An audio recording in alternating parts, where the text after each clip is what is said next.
Hey, and welcome to the latest episode of the PokePopCast. We are continuing our coverage and review of the penalty guidelines. This is part two. We'll put a link right here for part one. And in part two, we are going to cover section 6, types of penalties. Now, just real quick, running down the penalty names. There's caution, warning, prize card, multi-prize card, and game loss. So we'll, in addition to covering what those penalties are, why they're going to be applied in different scenarios, we're also going to cover a bit about how to approach giving those penalties, how to talk to the players, how to review with the players what you're doing, and basically best practices. All right, so before we jump into the specific levels of penalties, let's first talk about not making up penalties. I've in my career, I've run into a number of occasions where either through reporting or working with people attempting to do this, we are not allowed to make up penalties. The penalties that we can issue are caution, warning, prize loss, multi-prize penalty, game loss, and DQ. Those are the penalties. There are game state fixes, which we'll get into in a second, but we cannot, for example, say, okay, as part of this, you are not going to be able to attack this turn. Or as part of this, you are not going to be able to play your supporter because you left your supporter out from last turn and didn't discard it, therefore you don't get to play your supporter this turn. That was a big confusion among judges years ago. Or something we've heard recently, oh, you don't have a GX marker, then you don't get to use your GX attack for this game. We're assuming that you've already done it, or whatever. You're just making up that they can't play a GX. Or something we discussed earlier with the drop card, PokePopCast, of this card was on the floor, now it's in the lost zone. Those are not appropriate. That's basically making up a penalty because we're not fixing the game state. None of those are fixes to the game state. Those are basically stopping a player from either having access to something or from doing something that he should be able to do. And that's not appropriate. It's also important to keep clear that there's the penalty and there's the game state fix. And there are any number of things that we do to fix the game state, and none of those impact what the penalty is going to be. For example, reveal and replace. Card has to be, extra card was drawn, put in the deck, shuffling the deck to shuffle it away. There is a penalty in the penalty guidelines for shuffling a deck without reason. So some judges have confusedly thought, oh, I'm shuffling the deck, therefore that earns another penalty. No, that's part of the game state fix. Anything that you do as part of the game state fix is not going to add an additional penalty. That is you doing a game state fix. Also, you are not doing anything in the game state fix to penalize the player for bad behavior. You're not, as I said, saying you can't do an attack or this or the other thing. Part of the game state fix, one of the critical things when you're doing a game state fix, is to make sure the prize card count is right. Okay, so those are a number of things in getting that right. And whatever the game state fix is done, the penalty now is going to be a totally separate matter. All right, hopefully that's clear. Another important point is that, by and large, penalties should escalate. If a player is being penalized again and again during a tournament, rather than continuing to give low-level cautions and warnings, those penalties should escalate. There are exceptions to that. In some cases, the penalty guidelines will say this penalty should not escalate beyond this point. Okay, and we not telling you to not follow those, but by and large, penalties should escalate. Now, should a minor penalty eventually escalate up to a DQ? No, that's not appropriate. But they should escalate. Usually once you hit a prize penalty, players pay attention to that, and you'll find behavior being modified by giving a prize penalty if it's deserved. All right? And while we're talking about it being deserved, it's very important for judges to realize and to internalize that you are not giving penalties to the players.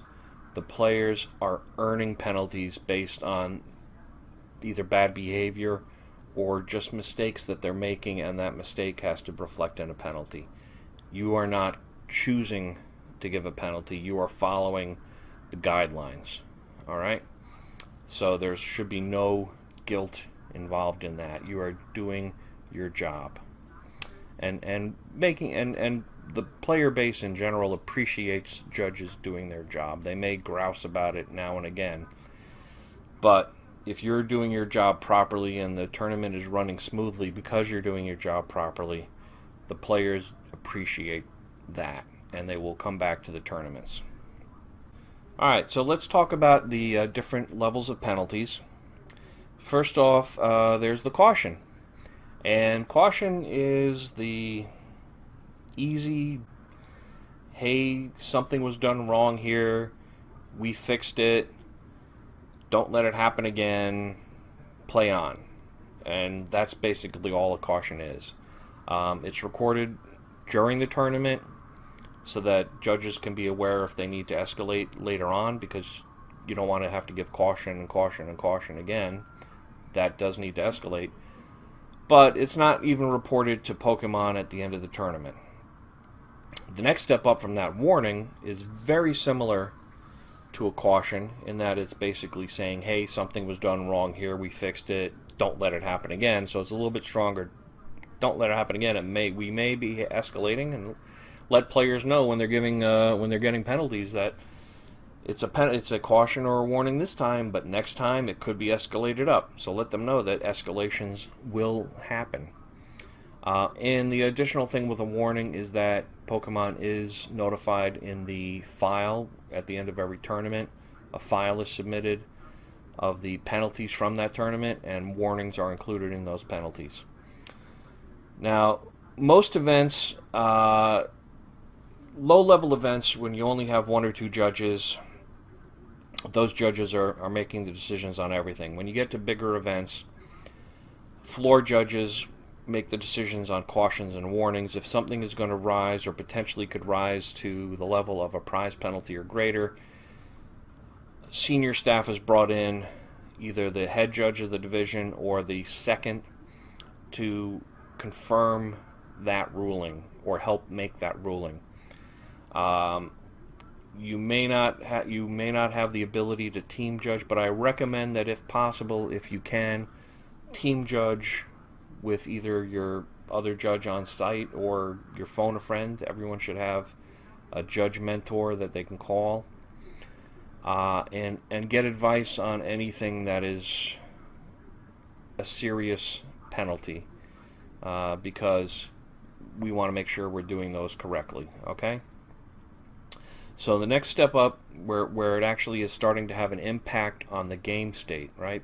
Warnings and cautions don't have an impact on the game state. That we're assuming that the game state has generally been fixed and the player's gotten a caution or a warning, and now we're moving up to a prize penalty where some damage to the game state has been done and has not been completely fixed. That's most cases where you're giving a prize penalty. In some cases, you're giving a prize penalty when the potential abuse is so strong that a prize penalty is given to emphasize that this behavior cannot continue. The example here is drawing the extra card. Even if the exact card was determined and put back into the deck, but by and large, the reason it's a prize penalty is because of the potential for abuse. And in most cases, the exact card is not going to be determined. It's going to be a random card chosen and revealed and shuffled into the deck. So the prize penalty reflects the level of seriousness.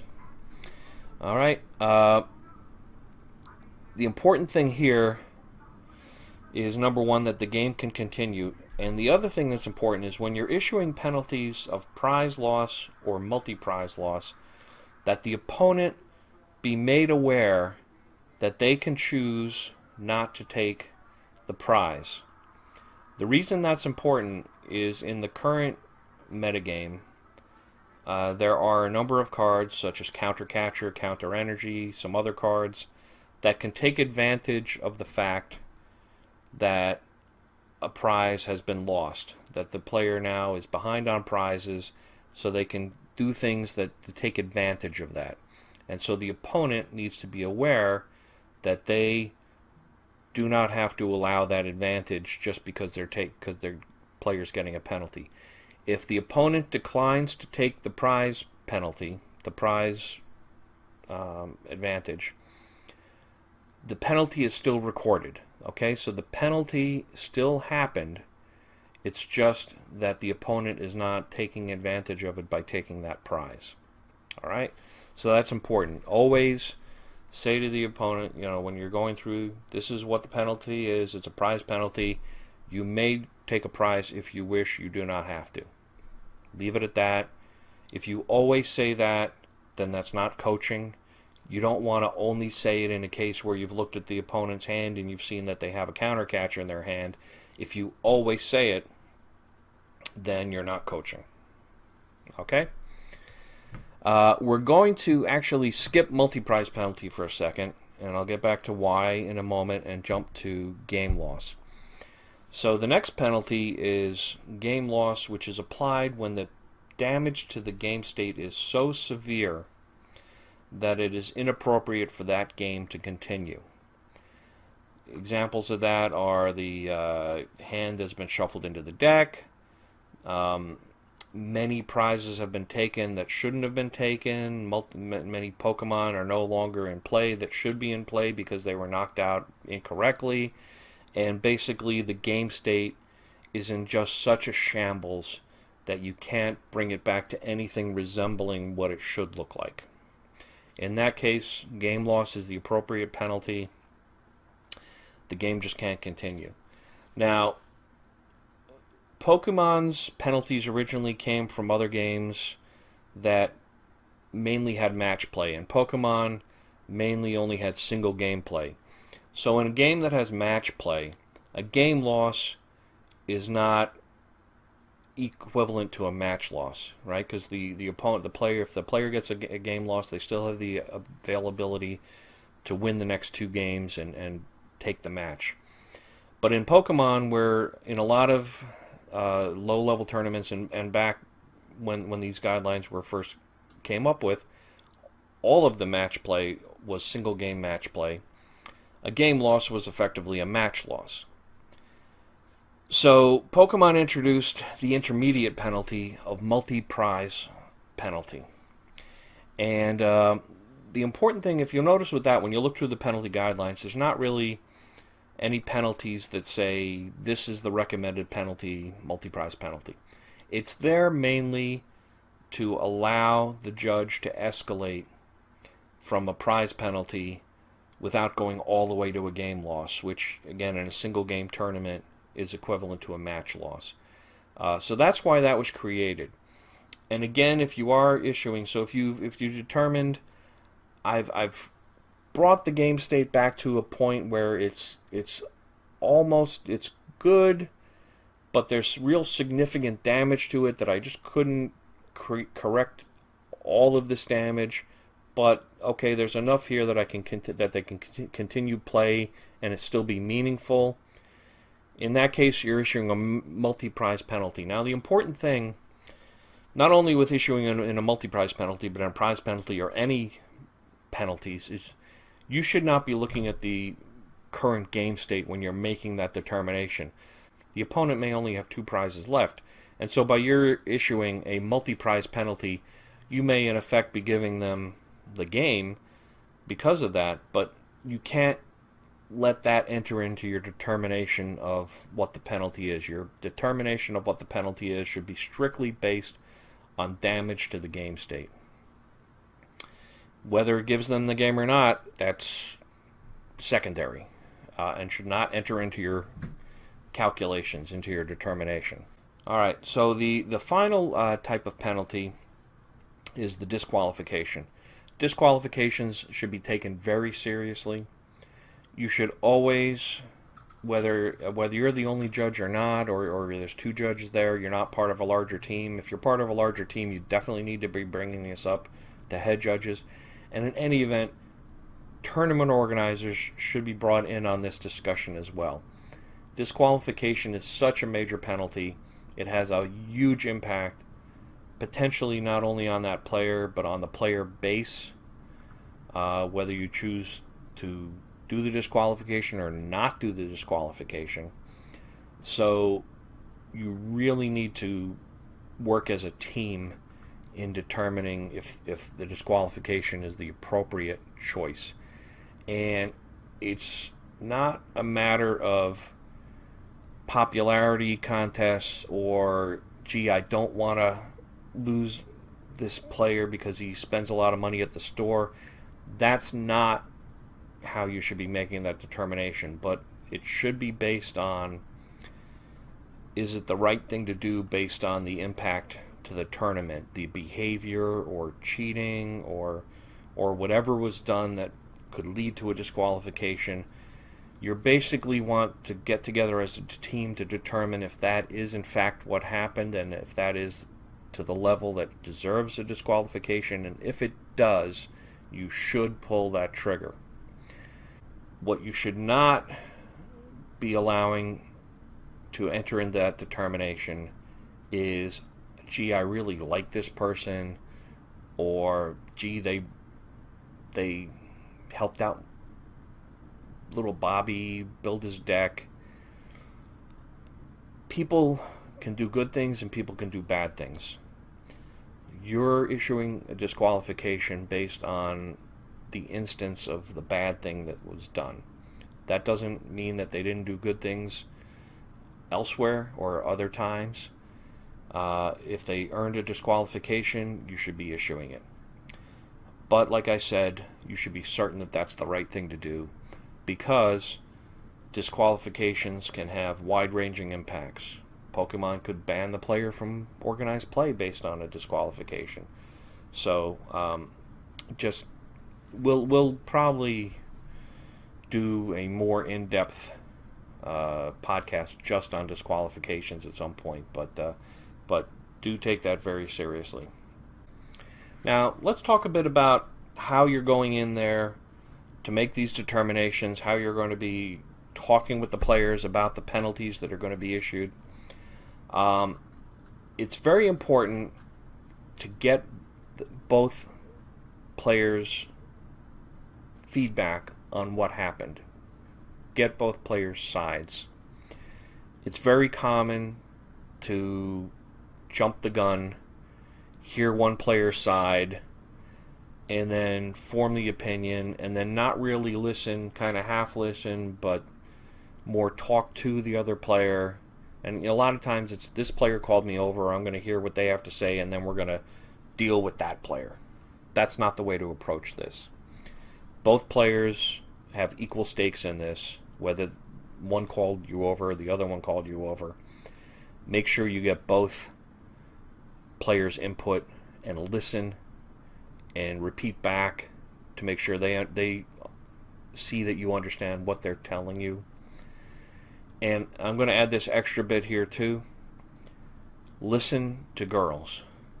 I've heard and seen a number of cases where girls, or young children too for that matter, don't get listened to as much as either the older player or the male player. And in this case, that's totally inappropriate. One player may be more verbal, more forceful in what they're saying. The other player may be more reserved, more quiet, and that may be because they're a small child, It may be because they're a girl and our society has girls tend to be more submissive. It may just be that they're an introvert. But you need to make sure that you're getting that player's point of view. Whether you have to work harder to draw it out or not, you need to get that player's point of view when you're making your determination. So, as you're listening to both players and you're making your determination, after you've gotten the facts and you're making your decision, you need to explain to the players 3 things. Number 1, your understanding of what happened. Number 2, your plan for how you're going to fix the game state. And number 3, what the penalty is going to be, either for player A or for player B, or both.